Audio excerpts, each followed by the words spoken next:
Hey,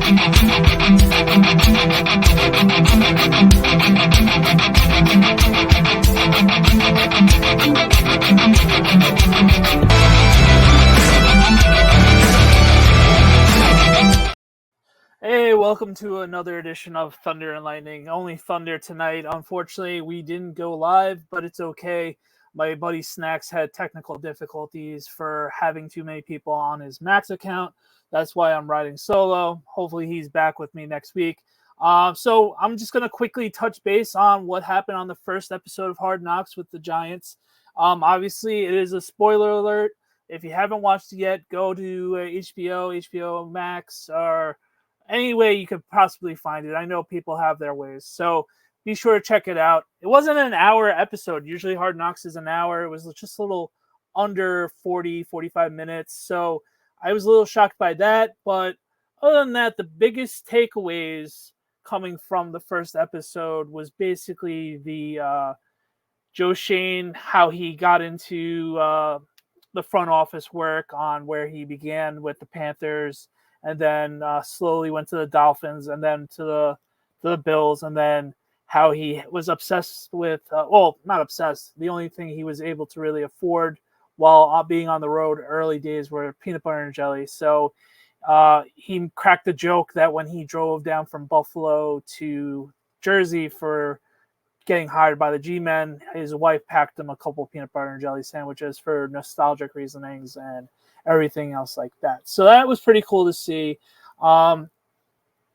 This episode was very Saquon centric, which Nikki nailed on the head. So don't tell her that I gave her too much credit, but she did nail it right away. They were hinting of like, all right, what's our backup plan if Saquon does go elsewhere?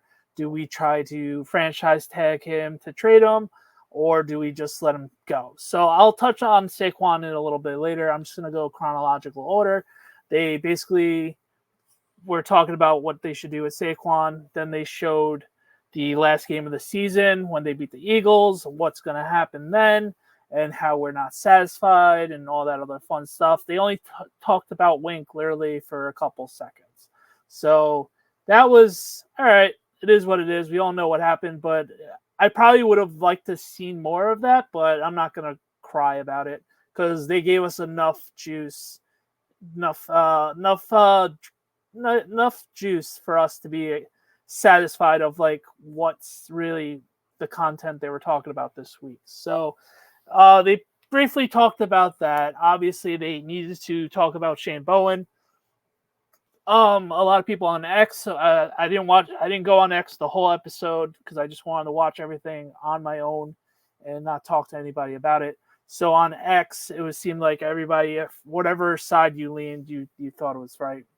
No shock in that. So Shane Bowen, Dave's really liked him, and he was just rattling off numbers. I saw someone mentioning, hopefully that's not the only way we talk about coaching, new coaching hires and everything else like that.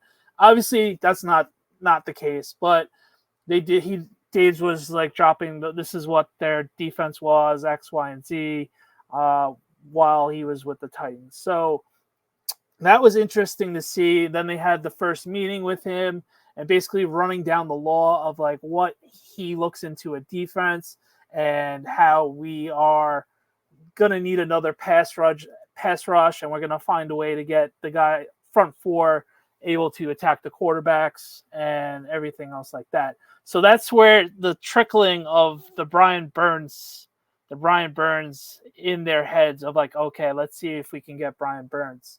And then you saw the clip everywhere on Tuesday about the clip of Joe Shane negotiating with the general manager of the Panthers.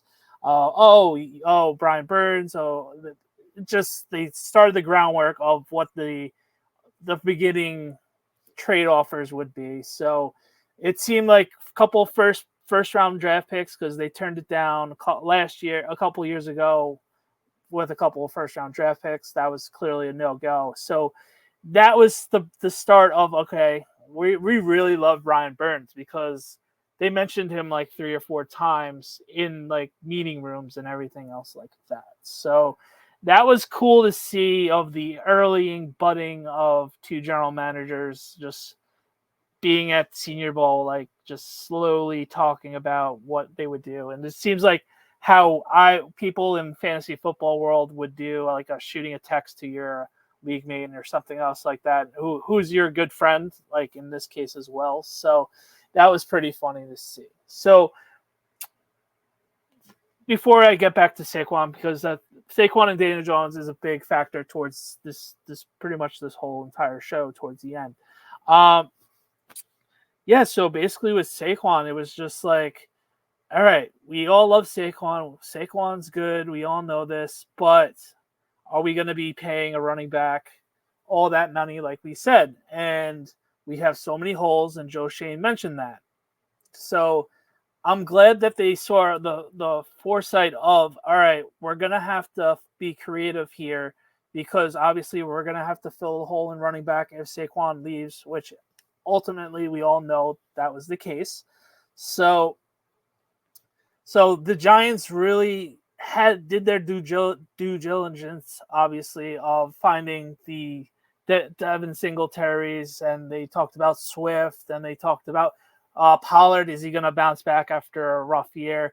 They actually had Josh Jacobs higher than Saquon on their original board going into the offseason because he was healthier and he's a couple years younger. So Saquon wasn't even on the Giants, top of the Giants list. And that's pretty much what you have to see and like take notice of. And then Tim McDonald, who is a nephew of Mr. Mara, and he is a part of the player personnel department.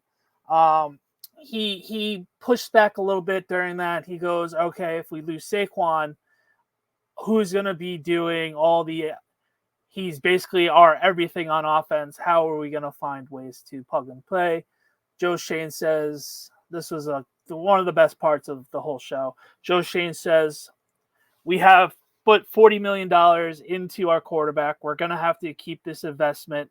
We're going to have to find a way to replace a dynamic running back, build up front, and then we have to put the ball in Daniel Jones's hands. I'd rather rely on a $40 million running back. I mean, a $40 million quarterback over a $11 million running back. So that's going to cause a lot of drama on Giants Twitter. I'm sure it's already doing it, but that was the biggest. All right, Daniel Jones is our guy, and he like reiterated it a bunch of times. Of course, he's obviously cautious because with the injury history that Daniel's had the last couple of years, they are completely riding with Daniel, and obviously that's good for the. I'm not really excited about that. Obviously, I'm not even gonna lie, but it's, if you're all about loyalty, that's good to see. And unfortunately, whether people think it's blind loyalty or just regular loyalty, it's gonna cause some concerns in Giants Nation, but we will see about that. And I just really thought, like, okay, he mentioned it like 3 or 4 times, and then he even mentioned, even if our offensive line was so bad last year, and it's been so bad, that if he quote unquote used Patrick Mahomes, for example, basically any top tier quarterback wouldn't be able to survive with what our offensive line last year was. And he basically was like, all right, we had a lot of injuries last year. Obviously, there's no excuses, but hopefully give us another year. We will be able to right the ship, as they would eloquently say it in a different way. And I'm just all right. I got to see more. There was a big off season in terms of there were so many holes to be filled, and like we mentioned before, as much as I love Saquon, we aren't ready to pay a running back that type of money. And another big clip was Mr. Mara went into Joe Shane's office. They were talking about Saquon, and it just seemed like Mr. Mara was still wanting to find a way to keep Saquon, and Joe Shane basically shot that down, and he basically was like, I'd rather quantity over quality, and being able to fill the roster more with guys instead of just going for the big one name and then stringing the cap space, obviously, especially since we have Daniel Jones with a big money contract. So, excuse me. So, yeah, it was interesting to see. I'm excited to see next week to continue the drama and the buildup of everything. And I'm excited to hear what everybody else has to say about tonight's show as well. What did you guys think about the first episode? What did you like about it? What didn't you hate? What did you like about it? What didn't you like about it? Tell me more. Hit me up on Twitter. Hit me up on my new IG, DannyB_NY. Be sure to check out our last episode from Monday with Nikki Nick. So a lot of fun's going on with our channel. We're slowly going to be growing this again. I'm highly excited. We got a lot of plans in store for you. Hopefully Snacks joins me next week. He'll know now he can't go on people's other X's with X amount of people. So I will make sure I have to give him my my Max account next week. So he will be on with me next week. But until then, thanks for joining me. I hope to be back before Monday. We'll see. But until then, like and subscribe. Thanks. Bye.